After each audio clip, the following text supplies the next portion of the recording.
The main argument of Jesus against the scribal elite is that Jesus, more likely than not, was not a scribal educated, a scribal literate teacher, and that this was part of the problem that the Jewish teachers initially had with him, is that they were, when they asked questions like, by whose authority are you doing these things? That's a rhetorical question with an implied answer.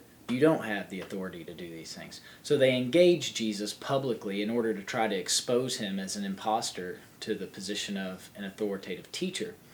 The interesting thing is, when they do that, they take the risk that if Jesus ever turns the tables on them, if he ever is perceived as having bested them in an argument, it just made their problem infinitely worse, because the very thing that they sought out to correct was the public opinion that Jesus himself was some type of authoritative teacher.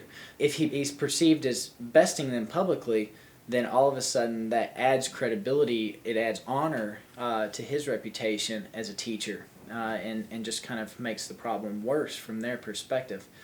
I've often had the perspective that some people think that the question about Jesus' literacy in reading and writing is something of a novelty topic. In reality, I think it's really tied into the very social structure of Jesus' ministry. And what I mean by that is that it changes the way you view how Jesus interacted with other authoritative teachers. When Jesus asks other teachers, have you never read what David did with the bread of the presence? Well, if Jesus is able to read, that's one thing. He's asking as from an equal level of authority. But if the implication there is that they know how to read and therefore publicly they are the authoritative teachers, and Jesus is highlighting the fact that he's not, have you never read? Of all people, surely you have. You're the authoritative teacher. How could you be losing this argument to me, lowly Galilean teacher? All right.